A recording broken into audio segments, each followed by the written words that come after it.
Hello, everybody, and welcome to another Better Way of Life. What were you doing with your hand then, Marianne? No, it was because it had told me there was an unstable connection, which always makes me laugh. That Right. when I think about somebody being unstable, so I think about a connection being unstable. And then also, it told me literally just before you press start, it said to me, "Your mic's not working," and I was like, "Oh, Oh, it appears to be all right." don't worry. I can see from here, from the panel, that everything's working. Hello, everybody. Thanks for Hi. tuning in to the chaos that is a Better Way of Life on a Friday morning. But you're wearing with pride our lovely logo, which is nice. So that's good. And you've even tied in. I hadn't actually picked up on this before now, but you've tied in all of the branding scheme in your sofa and cushions. That's Yeah, good, well, isn't it? that throw that shouldn't be on there, but I feel really bad because one day when I was feeling a bit tired, my son tidied up the office for me when I was in the house, and he put that on. So I actually did get that sofa because it's the same colour as my logo, and I got the cushions, and there's a mat. But I do need to try and work out what to do with this office because I'm just non-committal on it. I moved in, so I've got a long worktop, but I need to make it better because I need to Okay. populate it with Well, pictures. So if anybody wants to, I haven't got money to. I just need a little bit of advice because I just am procrastinating, but because I can't commit. okay. So any of you out there that are feng shui experts, or just know your one side of an office space from another, or just have some kind of viewpoint on how things should look in an office, do I've got do pictures. contact us. If you're listening to this on any of the platforms rather than watching it, you just have to imagine what the office does look like. So maybe it may be in true Blue Peter fashion. You could just draw it with crayons and coloring I've got pencils. pictures. I've got pictures I can send. So I've got it. I think I need to. I won't. Well, I can actually chop the worktop and maybe do it in some kind of. It's not L. What's a like right angle sort of thing. Yeah, But what 90 I don't degrees. want is I know that you see a lot of these programs though, and these designers come in, and I think I haven't got anywhere for stuff. So I need space for some stuff, but it just looks like I didn't finish it because I Oh, you, haven't. you just used one of my favorite words of all time, which is stuff. I actually wrote a post on this week. We only, what I was saying to people was, we only need houses because we have stuff, Oh yes, yeah. right? If we didn't have stuff, then we wouldn't really need a house because we could literally just go to a shop or a restaurant and eat. We could probably find a public bathing space to clean ourselves. And we could probably use somebody else's cave to keep warm at night. But because we have stuff, we need houses. Also, I feel it is partly because, like, it goes back to cavemen times or cave people times, that I feel like we need to retreat back into our own cave at night to feel safe. Maybe that's what it's all about. But It that's really made me think. That post made me think. I did think, yeah, because it's funny, isn't it? Like when you go on holiday, or like I get really stressed with stuff, but I'm a bit of the problem with the stuff. But I'm a bit sort of like fighting against it constantly, because I don't really want lots of stuff. But then I have stuff, and I think, God, I need to get out of this. There's nothing like going away though, and then realizing you don't need stuff. But then when you it's like mine is clothes, but I know full well if I get rid of something, you can guarantee the following week I'm going to need it. I don't think my kids would like it if we didn't have a house because Samuel wouldn't have anywhere for his drums. And no. actually, it is quite interesting because I've always thought, he said to me one day a while ago, "What am I going to do when I move out? Where will I put my drums?" You have to And I think said, about that stuff, you see. You have to think of all of the stuff you've acquired in the meantime. We might ask our guest today about her stuff when she comes on. That might be a nice little icebreaker for her. We are talking to Jill today, and Jill has a surname that might remind you of a supermarket. We could ask her about that as well. But she's more used to being on this side of the fence and doing the interviewing, which is nice. I love people that know how to do it properly. But today she's been brave and she's letting us talk to her about what it is that she does. So please say hello to Jill Sainsbury. Hello. Hello. Jill. Hi. It's a great name, isn't it? Does good sound cost less at Jill Sainsbury? Well, maybe. Well, it's actually my married name, but yeah, and no relation. Before you ask. Okay, well, but it sounds good. My maiden name is Brown, so Sainsbury was a bit fancier. Wow. So you went up supermarket status wise. I did, yes. There you go. Jill, tell us a little bit about you. So I'm a filmmaker and journalist, and I make films and content for training and education. So I work with all sorts of clients, quite a lot of public sector people who need training. They need quality video, whether that's interviews, pieces to camera, whether it's actors, simulations, whether it's information videos, animations, anything that involves putting information across in a clear way. Yeah. How many people, I've got to ask this straight away because I'm immediately intrigued. How many people actually use actors rather than themselves to promote their business?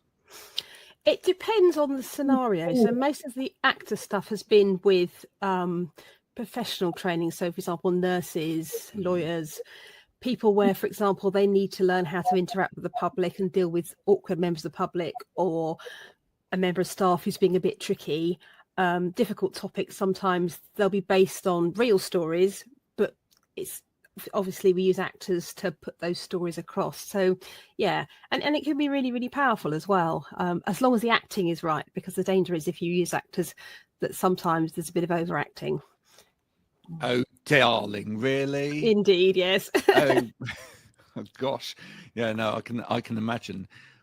But I suppose the adverse thing of that is, well, if you get somebody in and put them in front of a camera, I mean, we meet this all the time. Even when we're doing this podcast, people go, and it's on video, is it? I mean, it always amazes well. me.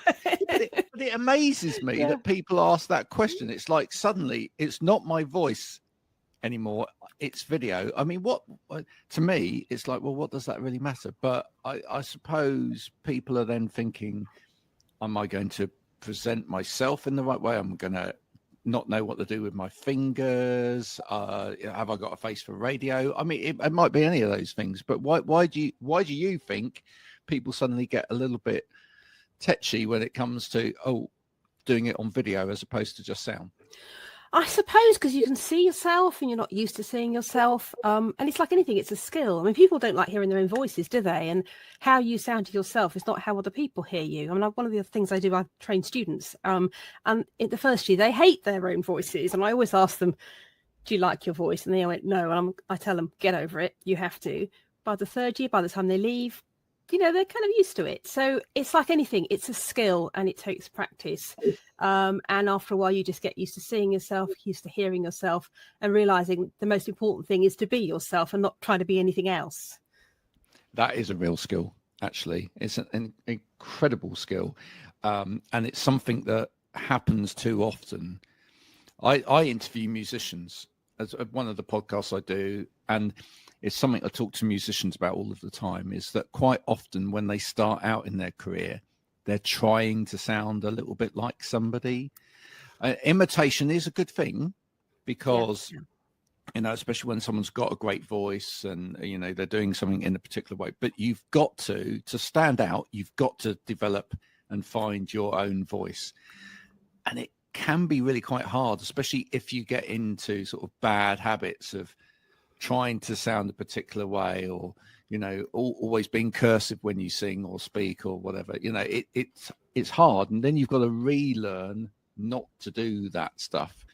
But once you find that authenticity and you're really quite happy with, well, you may never be happy with how you sound, but when you're happy with the fact that other people are happy with the way you sound, then that's, I suppose, what then breaks down the barriers, isn't it? Don't you think that I've got a son at 17 and he likes rapping?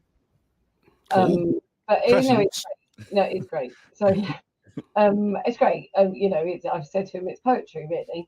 But he writes stuff, and it's funny because he plays drums as well. He plays guitar. And I'm sort of seeing what you said. Like the other day, I said to him, "Oh, is that you?" Because he writes things, and And he said, oh, no, it sounds very much like this, doesn't it? And for a very moment, I had to stop with the teacher head sort of thing. And I said, oh, that's really, really good. But it did get me thinking, but are you being him? And I thought, he's 17.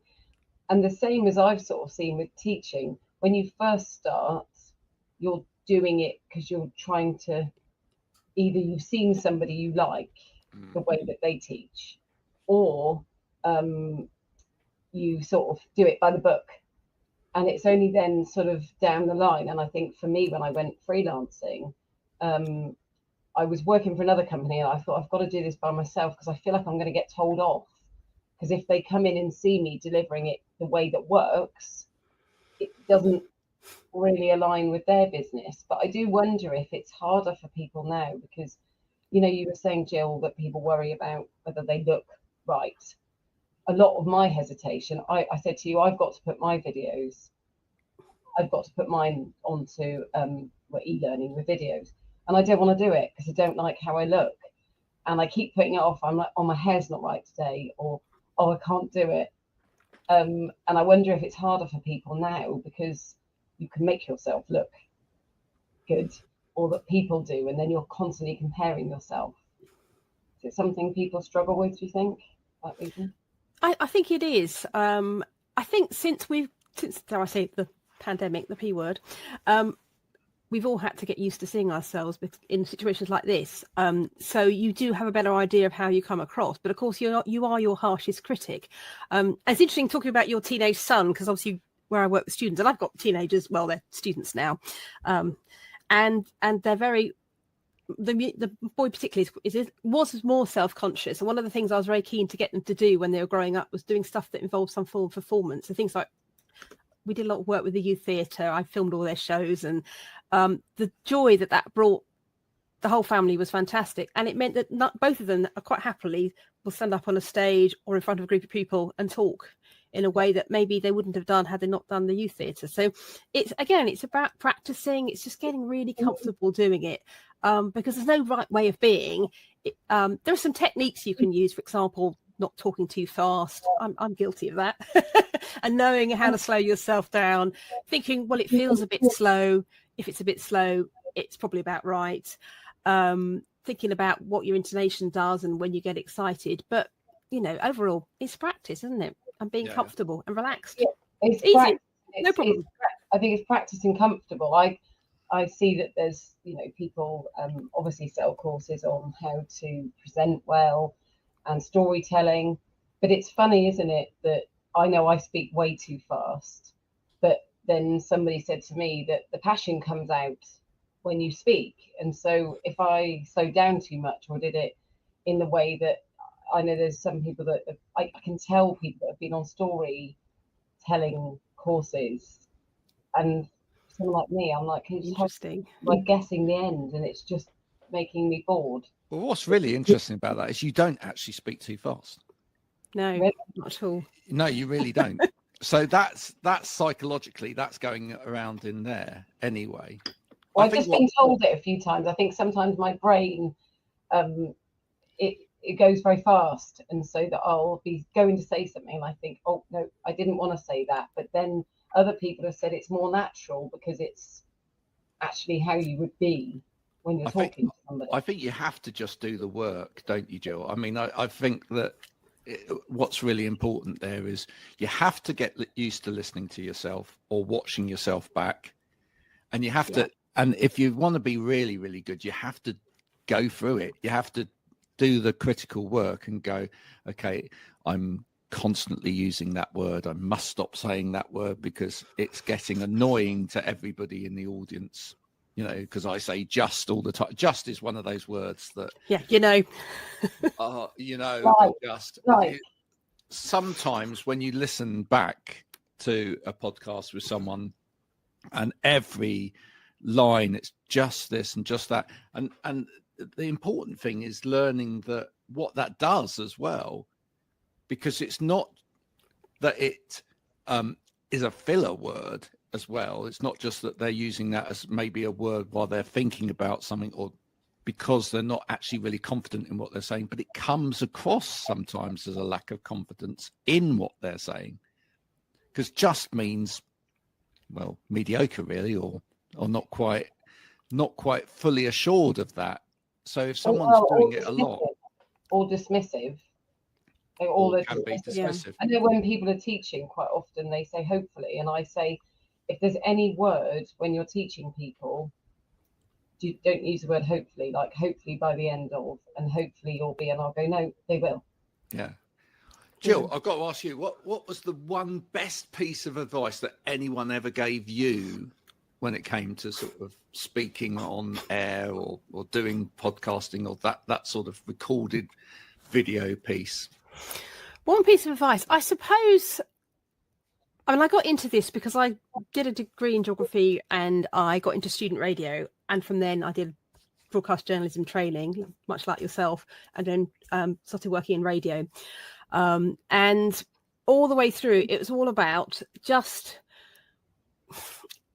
maybe it is just literally to be yourself, to think about who you're talking to as well. So maybe don't think about talking to a whole room of 500 people, that you're talking to one person.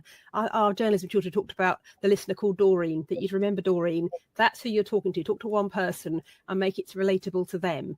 And I think that's been really good advice that stuck with me. But it's interesting that you were saying earlier about people being nervous and worrying. Sometimes the most unlikely people are really quite nervous in front of microphones and cameras. I'm sure you found this. I remember it must be 20 years ago or so. And I was doing an interview with a senior police officer. There'd been a nasty, possibly a murder or a very serious attack where I was working. And we got him in the studio to do an interview. And he was so nervous. And I said to him, mate, you have met far worse people than me.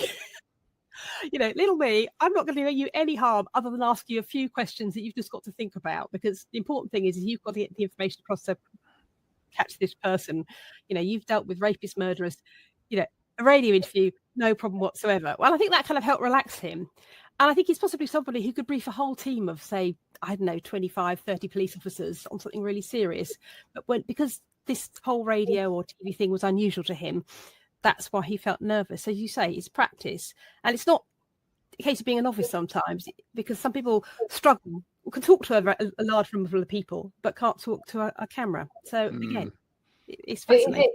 Do you think it's to do with role play? So I know when I do the teaching, I have to say to people what different resources or what different methods can you use, and people often groan when you say role play. And I said it's funny because as soon as you say that to people, I'm one of them. If you say that to me, I think, I'm out. I don't want to do it. And I wonder if, like you said with that guy, that the police officer, that it goes from being what you would normally do through to something that's almost like set up. So it becomes something that you would naturally do through to something that was set up. I know if someone says to me they're going to watch me teaching, I think, oh gosh, I think that's why I don't really want to do the videos. I'm going to have to do them just because I would rather be recorded, just me naturally teaching. But of course, the problem you then have is, do people want that published? If they're on my course, they might not want it because obviously things that are said in there. But as soon as you say role play to people, and I just say to people, we're just doing pair work. That's it. Yeah. Well, I think you're on the right kind of track with that, because, and let's go back to like what Jill does with actually teaching people this. The problem is half the time is that people are put into these positions, but they're not trained to be in those positions. So senior police officer clearly knows what they're doing in terms of police work or whatever. But if they're not media trained, if they're not trained at public speaking on things like radio, then they may actually find that whole situation quite scary. Yeah. But you can be trained in those situations. I mean, I think if I'm completely honest, and I've said it loads of times, when I first started doing radio, I completely sucked. Right. Well, I likewise. Really, I don't really have bad. those tapes. And partly because of the thing that Jill was talking about. The first thing that I was told was I was given I didn't even go for the presenting job. I was going for the editing job, but I got given the presenting job because they thought I had something. And then I was told, we're putting you in a magazine style show, prime sort of time, and your audience is about 300,000 people. And I'm suddenly like thinking of 300,000 people. You know, don't do that. And that's really bad. But yeah, the same advice I was given, which is think about talking to one person, make it about one person. As soon as you start to learn that you can really control things with your voice, right? And that also you can really slow things down and it doesn't sound weird. And you can then speed things up when you need to have emphasis or you need to draw people in, you know, and you can, there's a lot you can actually do with your voice. And also silence, and the musicians will learn this as well. Silence is fine. Mm-hmm. Right. It's exactly the same when you get a lot of young musicians in a band. Quite often they just try and make as much noise as possible because they try and compete against each other and fill the space. Really good musicians are really happy with nothing there. And to create silence for other people, that's part of the skill of being a good musician. It's no different when you're doing this, is it, Jill? You're trying to create spaces and opportunities for people to speak. I mean, if you think of like a comedian, it's all about the timing, isn't it? 100%. You know, they might have sort of 3 little stories and then drop the punchline, and there'll be a massive pause before they drop the punchline. Yeah. You know, and what they do, their body language is all part of the act. And if they rushed it out really quickly, it would be completely lost, wouldn't it? 100%. I mean, yeah, that's an interesting one. Did you ever do stand-up comedy? Oh, gosh, no. But I am a musician, so I get the whole music. I play in an orchestra. Right. And so quite often you'll get the end of the symphony and there'll be the conductor will just hold it there and the whole auditorium is completely silent. And eventually he'll then wrap it up and we can relax. But yeah, the timing, the silence is really important. Absolutely. I think presenters, though, and I'm going to say teachers in that as well, because you are. I mean, I quite often get asked to speak at funerals and weddings, which, because people, oh, you don't mind that. And I'm like, well, no, because I just sort of get up there and just do it. I don't really even, but it's funny, you see a lot of presenters, teachers, then actually quite often are quite funny. Apparently I am when I'm teaching, but if you asked me to be it, like if someone said to me, tell a joke, I'm like, I can't remember any. Like literally, I don't remember any jokes whatsoever. So for me, it's just that natural thing. Somebody I was speaking to a while ago works in sales, and they, of course, love talking to people. Not a problem whatsoever. But the minute then they have to do a presentation, they said they've really struggled with that because they would overthink it. And I see it with people when they're new to delivering training or they've already been doing it, they write essays on the board. They literally will do essays for the bullet points. And so they do their micro teach, and then I'll say to them, you know, you did yourself a disservice. And they're like, what do you mean? And I said, you read it off the screen, but I actually know that you know your stuff. So you didn't give yourself credit for what you know. And I said, so you just literally need a couple of bullet points on there that will be the thing that triggers your thought, which means you can then stand facing everybody because you can just pivot to the side without actually having to read off it and then sounding wooden. But it's a comfort blanket, isn't it? It's that kind of security of, oh, I'll run out of things to say and I've got all this other stuff. And it completely inhibits you, doesn't it? If you've got too much there. Yeah, I think once people have a go at doing that, or they watch me do it, then they realise, and the feedback I'd had from this person was, wow, I just felt like I got up there and I was me, whereas before I wasn't. But a lot of that came about from the sector they were working with was stuck in doing it a particular way, and it was very corporate and very like that. And I said, just be yourself. I said, literally just be yourself, because you know your stuff. That's it. And that comes across most naturally.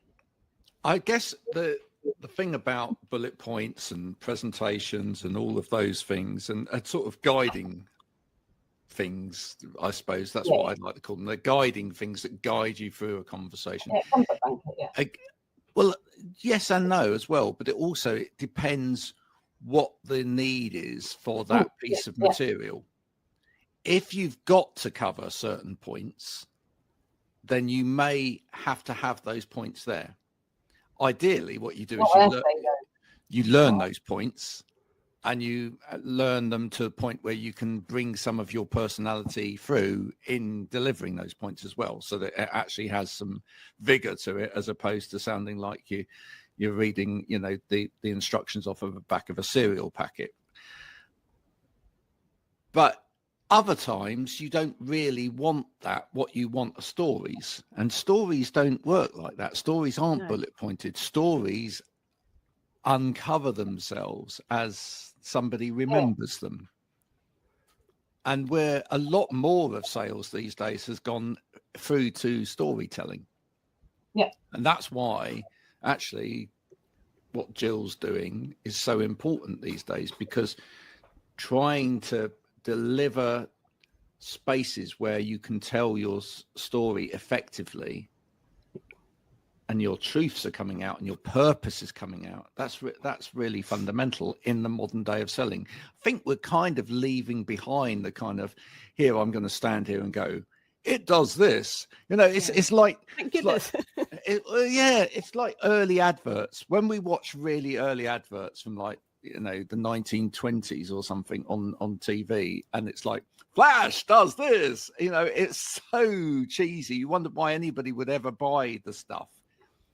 But that's where we were. No, and then you've got the other side of it, which is, so Jill and I have spoken about what she does with the videos and the education bit. And we've spoken about my feelings about e-learning. But that's it, isn't it? You've got the actual, in-person stuff, which ideally would be great. You have those stories. I don't always use the same stories when I'm teaching, because some of them I might, but some of them, then you get the other side, which is the e-learning, which is just, two-dimensional. It's arguably boring because it doesn't have anything to bring it to life, because you can tell stories in text, but it's still not going to bring it to life, is it? It's still not going to be. So, and there is a need that I know that there is a need for that online learning, which I think is great doing what you do, that then people have the chance to, particularly you work a lot in the health and social care sector as well. Yeah, and health, yeah. I think it's so important that the essence of, particularly with what I do, is with me. It is that talking bit. So I think it's brilliant that when companies use that, I think when they invest in that, and I'm going to call it investing, and we've talked about this quite a lot. We just talked about it just earlier on something that I talked about you actually. I was saying, we were talking about CPD, we're talking about videos, whether it's, I'm trying to think what else, course writing, whatever it is. If you're selling something, you need to invest in that. If you want people to buy, it shouldn't be seen as a cheap option. No, not at all. Because it devalues what you do then, doesn't it? So absolutely. I think that I try and get across to people when they speak to me about wanting to put a course on or creating one, the conversation straight off I'll have with them before they even get to someone like you, or that actually they may come to you first, is, who do you know who you're going to be selling this to? Have you already identified a market? If they haven't, I've said you're going to see me as a cost. But if you already have your market, you're going to see this as an investment. So every single element you will see as an investment, because you've already earmarked the people that are going to buy it. And I think something I notice is how, and you probably find this as well, where there are platforms, for example, to kind of put your own courses together, or anyone can make a video, that this is the idea that it's easy and it's straightforward. And you don't need people like us, because obviously they can do it themselves. But what is missing is the expertise, it's the experience, it's the thinking, it's the thought, it's the consideration all those factors are really important to make sure that the learning works and sticks. And it's invariably as a whole group of minds that come together to make sure that it happens. And of course, you know, I grew up with Max Headroom, you know, that the robot head that, you know, did that, presented MTV. But now, of course, people are trying to do Max Headroom everywhere in terms of the training space and using AI to manufacture a version of themselves because partly they're scared to put themselves out there, and they think that actually if I use AI, I've created a more perfect version of the world. You know, it's not my voice because I don't like that, and it's not my face because I didn't like that one either. And now I've got this robot telling somebody in an accent which is nothing like mine how to do this stuff, but it doesn't work. No, it doesn't. It I mean, if you've got to sit and listen to this nonsense for an hour or watch it, I mean, it's just mind-numbingly draining, isn't it? And if it doesn't sound exactly like a human or look like a human, it doesn't work, does it? No. I would say that, though, wouldn't I? I mean, I went to a Free Spirits event, which is where we met you. I'll say we went, which is where I met you. And I was saying, coming from being a teacher where you literally do everything yourself, because you don't have a team doing it for you. It was quite an eye-opener for me, I'm going to say, just to see all of these people that were involved in that process. But actually, what I have been seeing more is that you've got trainers. So you've got people that, I'm not going to say the word just, they go out and they deliver that training, or they do it on Zoom. So they know their stuff. They may be qualified, they're probably not. And then you've got L&D teams. So I'm looking around and then I'm seeing L&D. So then when I look at what skills those people need, I'm like, oh my goodness. But then what I noticed was that there were agencies that were involved. And I was like, my life, this is like really incredible. And then what you were seeing were businesses that were actually investing in that piece of education that was going to be put on to actually make sure it had all the right people. Well, it was just quite an eye-opener for me. It really was an eye-opener to see, but also that, you know, that having come from the care sector as well, a lot of companies don't invest, unfortunately. They use very cheap e-learning, which also poses a problem because you've got people where English isn't their first language or second or third. I think that people are using the wrong benchmarks when it comes to this thing of learning, because I think that companies are like looking at other companies in their kind of space and going, well, what are they doing? What are they doing? Are they, you know, is that where learning sits? I don't think that's where the benchmark is. I think the benchmark for delivery of learning are in spaces like YouTube or Amazon or Netflix or the players that are actually got big budgets for big production of learning. I know that when I left the last company that I was in, and we were working in the North American space in terms of learning, we were getting wind of things like Amazon were buying up real estate and construction companies in America. And what were they going to start building? Universities.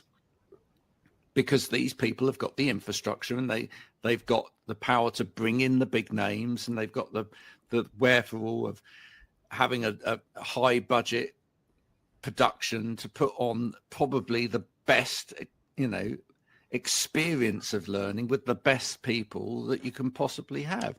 And I just think that's the benchmark. So if you're going to just like use a piece of software and create some kind of AI dummy and upload a PDF and think that's great learning, no, because people can already go to YouTube and find slick, well-produced, well-edited pieces of video with people teaching probably what you're talking about. So that's the benchmark. Do you agree? Yeah, I think so. I think it doesn't always mean big budget is better, because I've seen some beautiful videos that have been produced online and at conferences, and they say nothing. So it looked gorgeous, And you get to the end of it and go, well, what was that all about? So it's a mixture, isn't it, of fantastic production values, which I think quite often does get missed within, or an appropriate production values gets missed within sometimes if you're doing it yourself or you've got a low budget, but also, but just making sure that the actual editorial stuff's there as well, that you actually get to the point, you are simple, you're clear, all the journalistic things that are really, really important. Context is there. The context, the story, the point of, what's the point? Is there a point to this? If there isn't, well, remember, you probably know from your journalism days, the who cares test. And if you don't care, there's no point. Yeah, no, absolutely. Is it a story or not? You have to litmus test any story to see whether or not.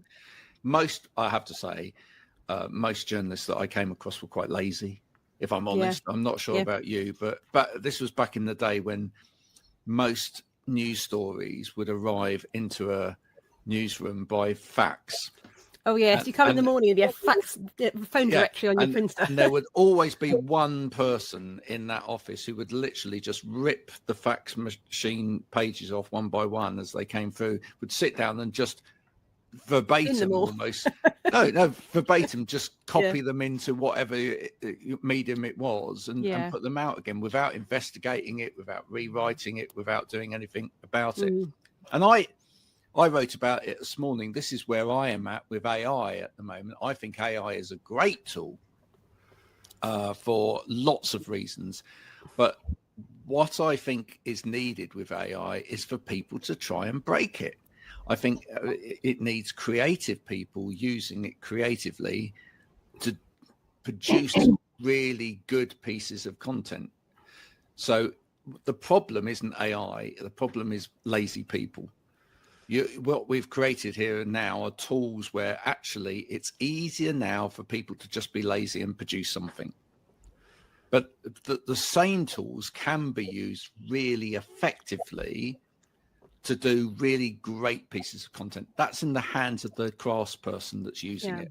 I'm just almost as if AI needs to kind of check itself. It always needs to be a cynic AI and a positive AI and a kind of, so when AI goes, well, it's fantastic, and the other bot going, no, actually, think about that. Is that really the case? And that's because it's got like with the internet, even now, I've had to, my kids have learned at school about what to believe on there, what not to believe, how to what sort of things you can look for to find out whether what you're looking at is true. I don't even know a lot of the time now, but I think I use AI when I'm doing the course creation, and somebody said to me earlier on, somebody I taught actually said, oh, you can use AI to do that, and I did say yes, but I substantiated it with yes, I can, because I've got the skills. So if you've got those skills, it hits so much better than it does when someone's doing it mediocre, or they haven't really got those skills to be able to do it. And I think that's why I wish businesses would understand that if you don't invest properly, it potentially does more harm than good. Because if you're looking at e-learning packages that really aren't that good, they are just sort of writing, that people just don't want to invest in learning after that, because they'll just see it as a waste of time. And yes, it may be a cost, but I've kind of got news for people that if you can't invest in the most important parts of your business, i.e. the people, you really ought to be checking yourself out. I see a lot of the time when people, they'll pay for fancy equipment, lots of team building exercises, usually management ones. That's all very well, but if you haven't invested in the people that are going to bring the money in for you, it's going to be a problem down the line. Do you agree? I think the problem stems from we need to make people go back to basics with stuff, right? I think that's the fundamental truth here. We need to make people go back to basics. We need to make people think about what are the main things that make this decent. And as you say, Jill, actually, it's not all about the budget. It's about, have we got the core criteria of this right? And then as we go along, how can we make it better? How can we improve the quality of the video? How can we improve the quality of the sound? How can we, make the scenes set better? How can we add more story in? What can we do? And it all changes. I was writing some film plans yesterday for a set of 3 films that I'm going to be making in the new year. And I was slightly reluctant putting them together because I know the whole thing is going to change, because as soon as you think, in your head, you think it's going to go one way, and when you arrive, something surprises you. Someone comes up with some absolute gem that you think that's got to be included, and suddenly the thing that you thought was really important completely changes. So it's being able to have that confidence to change the narrative. You still need a solid plan to make sure that whatever it's you're doing, you're learning, does work, but maybe the way you get there sometimes needs to change, and that's fine. Here's my analogy on it. When I was younger, computers, they were just coming in. Computers, home computers just started when I was in my teens. Now, computers didn't do anything when we first had them. Literally nothing. They were very, very boring. Most youngsters these days would look at that and go, what the hell? Why have you given me this? It doesn't do anything, right? And computer studies, when I was at school, was literally learning code. You had to, again, the computer didn't do anything. You had to put a floppy in, you had to learn code, you made stuff happen. And we all grew up in the Blue Peter era of bringing home a cardboard box and an empty fairy liquid tube. Other makes were available, sticky back plastic, and double-sided sticky tape and whatever, and you'd put it all together, and then you cover it in PVC and you'd stick stuff on, and you'd make something. So we were a generation who made stuff from nothing, right? But we had to think about what was it that we wanted to create. We had to have that creation, and we had to use what we had in order to make it. And then slowly but surely what started to happen was then that changed.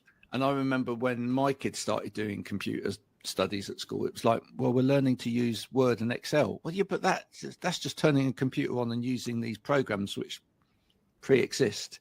You don't even know how that computer works. You wouldn't know if it broke, how to open the box and how to change bits and pieces and ribbon cables and prizing out ROM and putting back in, which we all did.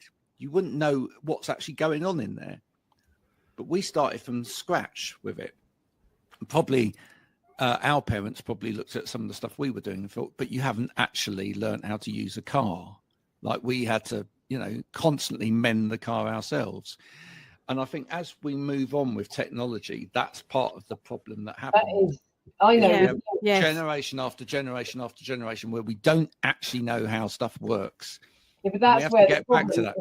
That's where the problem comes in education. Jill and I were speaking, and I said to Jill, or maybe you said that obviously she'll be filming course content, and then we talked about the aims and objectives bit.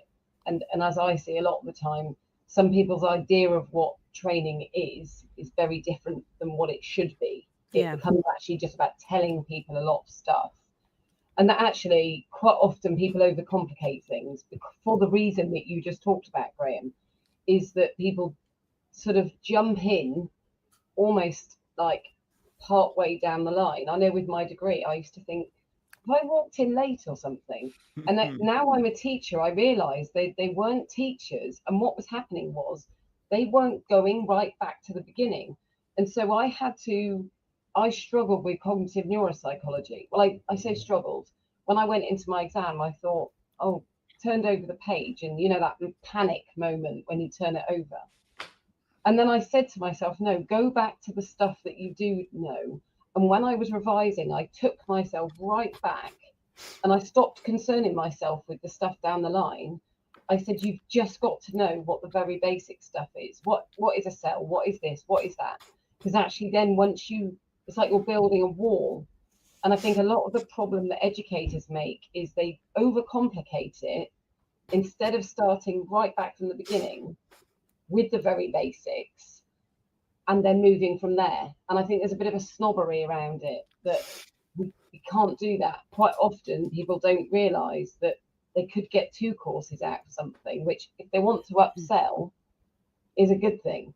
So when you shove too much in because you feel like you've got to tell everybody everything, no, you didn't need that bit in there because you're just overcomplicating it. That's something else. It's because people like to show what they know, isn't it? Totally, Jill? yeah, absolutely. Oh, it's interesting what you talk about going back to basics. So I think of a couple of analogies. I suppose in the days when we had to write our essays with a pen, you kind of had to get it right, didn't you? Or at least you'd do a rough version and then you'd write it out neatly before you handed it in. And you'd hand your notes in your exam. You'd have to give your yes, yeah. And so you had to make bolder decisions or maybe better decisions because you haven't got 48 chances to get it wrong. But in my early radio days, I'm sure it's the same with you, Graham, started off on tape. We had to make your interviews on tape, and you'd physically cut out the bit that you didn't want and stick the 2 bits you did want together. Invariably, you'd really end up strong losing arm. the bit you did want. Yes. I used to carry this big ewer around. Yes. It weighed an absolute ton. Exactly. Health and safety nightmare. Yeah. Oh, and then the tape would get stuck on transmission because you hadn't lined up the tape properly, and it would get. But yeah, you had to make bold decisions. They weren't always the right ones, but you had to think maybe harder about this stuff because you only had one chance to get it right. Yeah. I have a fundamental belief that is a really. I wouldn't want to go back to that, by the way. I'm quite happy to do digital editing. Yeah, but yes and no. I just feel like that maybe there's an element by which we have to perhaps take people, even if it's psychologically, back to that. Yeah. So that they understand where they're actually coming to something. But how can you, if you're bored partway through something? I mean, I've said to you numerous times, tech isn't my thing. I say tech isn't my thing, but a lot of the time it's because I have stuff chucked at me, the same as most of us do. And I think sort of quite a few years ago, probably during the pandemic, when I was doing more stuff. So before that, I say just doing the teaching. I wasn't so much, I was freelancing. So I did what I did. I was good at what I did. And then all of a sudden it was all this other stuff. And I'd be in a meeting and someone would say, oh yeah, I'll send that to the cloud. Or I'll send this way. And I go, yeah, okay. And then I'm thinking, oh God, I've no idea what they're talking about. By now I've committed myself to saying, yes, I get it. That adds into another list of things that I'm going to learn. And that I struggle, and you know what I'm like, Graham, that if I only get a story halfway through, I just don't pay attention to it because I'm like, I don't get it. And I think that's why when I'm teaching, having a neurodivergent brain, I'm very mindful of that if you overcomplicate it or you don't start me right back at the beginning, I just don't get it. I just completely shut down. And I think that's why a lot of people make the mistake when they're teaching or when they're explaining things to people, that if you can give the workings of it to somebody, like you said, whether it's a car or whatever it is, if someone explained that stuff to me, I'm like, right, now I understand what you're talking about. But you started talking about the stuff on top before I understood, and then I'm not paying attention now. And of course, one of the things you'll find if you do an industry specific piece of content is that suddenly everybody will bring out acronyms to do with that. Try working in NHS. Yeah, exactly. To the point where it's like literally every other word is an acronym. Not good. But the journalist part of me and the person that's been trained in accessibility of communication says 2 things: never make assumptions and always appreciate that the audience may not be where you're at in terms of knowledge, because otherwise why would you be doing this anyway? Yeah. Right. So I would constantly always then be like going, and just so that people know that means this and this means that, and we're actually talking about this when we're talking about that. And I try and then educate as I go along the people that I'm working with to go, you might understand this. They just don't get, people just don't. But not Jill, everybody does, you know. Jill, how do you tackle that then? So I've, again, we've had this conversation about, you have a sense, because you've been doing what you've been doing a long time, whether it's the teaching or the filming. And that's why, I can work with people no matter what sector they're in. It doesn't really matter. I mean, there's some ones I prefer, and how do you go with when you know something's not right? we talked about this briefly, with the acronym thing. And I say to people, you need to at least once say what that word is. How do you deal with that? Because there's probably quite a lot of things when people come to you, they probably think content-wise, it's great in terms of it being right as they're experts. But what about? I think you've got to come straight out with it. If I'm filming and working, say, with some NHS staff, and they start talking about the MDT, they love MDT, a multidisciplinary team. What's that? That's a range of professionals who have been all having their say. So you need to kind of say that, don't you? So yeah, there's lots of those situations. Or if it's getting too complicated, or they're getting too wordy, or it's getting too into kind of, I don't know, pro speak or NHS speak, then yeah, you've got to say, look, you've got to pull it back. And again, think about your audience. Now, obviously, if the audience is other NHS professionals, then maybe there's to a point, there's less need for that. But actually, yeah, if it's not clear, and my view is, if I'm as a member of the public, if it's not clear to me, then the people who are going to see my films are not going to understand it either.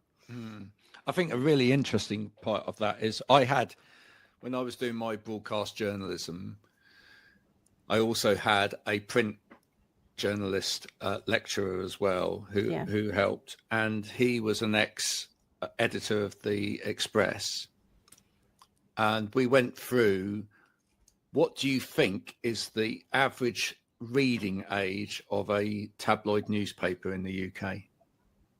It's not very high, is it? No. There's a question for you. Marianne, any guesses? Now or then? I don't think it's changed. It's probably gone down, but this is back years ago when I did it. 24? No, 7. Oh, I was going to say 12, but yeah. I see what you mean. Right, yeah. And so, and that was an incredible point. I was doing my degree at the same time I did my diploma, and it blew my mind, because on the one hand, I was having to write these incredibly highly faluted pieces of academic writing where I'm using all of this these complicated terminologies to show that I have an understanding and the knowledge of things. On the other hand, I had my journalistic writing where I was trying to explain sometimes the most complicated things, but in as fewer words as possible. Yeah, but that's all the rules. Yeah, it's amazing skill though to be able to do that. And somebody asked me a while ago, could I help write? They use SOPs, so they use those, and they said, but they're just ridiculous. It's like a thing this thick. Can you help me write some training on it to make it more simple? And it's quite a skill, and I think it's a wonderful thing. I've worked in prisons, and when I was doing my training for teaching, I very quickly was told the words you were using are too big. So I'd come from doing a psychology degree where I had to keep thinking of creative ways to explain things, to then realizing, oh gosh, I can't do this. And I think it's a wonderful thing. So even now when I'm teaching, I'll say, oh, that thing was ginormous. It was really big. It's great to be able to use that side, but also it's wonderful to be able to explain something to somebody, but also somebody that could potentially be very educated, but not in that thing you're teaching. Not in that thing you're teaching. I use a sweet packet to be able to explain aims and objectives. It's a really simple thing to use, and I'm not ashamed to do it. And the feedback I've had is nobody's ever explained it that well. I absolutely wholeheartedly agree, and I think I don't think that I learnt how to write properly until I did my journalism training, because all those rules were ripped up. The idea that you make it all very descriptive and flowery and long words all went out the window. And I mean, obviously, working in radio and telly, I was obviously write how people speak. So things like you can start a sentence with and but, and you say don't instead of do not. And all my written English is a bit like that now. However, it meant that clarity was the most important thing. And I get so frustrated when I sort of, adults who struggle to write things, because actually, if you just go back to what are you trying to say and get to it, it would be so much easier. We'd understand a lot more. But because actually one of the main ways that we learn to actually write, one of the first times that we really start to write for ourselves is by leaving notes for people. Yeah, true. Yeah, because we want to tell somebody that we need something. So we have to be really clear in that note that there's no milk left in the fridge. Could you get some when you go to the shop? It's really clear. And yet suddenly we enter a world where it's like, I've been thinking that if you could at some point during the process of the day enter into the kitchen area, and within the cubicle that has housed within it the milk carton, if you could check the level, and if that, and you just think, what? just go back to saying we need some milk because we're running out. It's just mind you, though, I will say, as somebody that's got ADHD, it's really hard to know sometimes, and I've had to work really hard on it, how much information does this person need to know? Because I'm great at telling stories, like really great. And people say to me, I'm with you on this, I'm with you on this journey of this story you were telling that was about you going to wherever. But I've learned now to say I catch myself and I go, do they need to know? Are you going to waste your word count for the day on them? They don't need to know, because they don't need to know all that. But I definitely think a lot of whether it's from learning, or whatever it is, that people don't learn how to communicate properly. And I've worked with people in care settings, and their ability or inability to write concise notes or effective notes is not great. And I say to them, if you read that back to somebody else, ask them what they actually read into that. What were you asking them to do? An SOP, by the way, is standard operating procedure. Well, I learned something there. That was a prime example, though, of that those letters get bandied around, and I have to just get somebody to clarify it, even though I know it. Yep. And actually, it really relates to my milk in the fridge analogy, because it's a step-by-step set of instructions to guide someone through a routine process. Military people are very good. My dad used to leave Post-it notes for us around, and it was very clear, but he was military. Yeah, training. Military. There we go. Jill, it's been an absolute pleasure talking to you. Absolutely. What an interesting conversation. And it went in a direction I wasn't expecting, but that's great. Jill, just before you go, if people are interested in what you do, would like to know more about getting more professional when it comes to producing video content for courses or learning, etc., how do they get hold of you? So I have a website, which is the company's Switched On Multimedia, and the website is switched-on.tv, or you can email me, that's Jill at switched-on.tv, and I just love having chats with people. So if you've got an idea, have a chat. We'll just see where it goes, and hopefully we can, and if we work together, then that's great. I'd love that. I love that. Thank you so much. Hope you've enjoyed that too. I've really enjoyed it. It's been really good, even though I didn't get to ask the questions. I had to think an answer. You can ask me when I come on yours. Okay, right. You're on. And if you've been listening today, I hope you've enjoyed the conversation too. Do remember that you can contact us through any of the Better Way of Life socials. We will put you in touch with Jill as well if you want to talk to Jill. And we will be back same time, same place next week with another guest to try and make your day that little bit more informed and really stop the boredom of the day as well. So if you'd like to join us again next week, we'd be most grateful. Until then, from Marianne, Jill and myself, bye for now. Bye.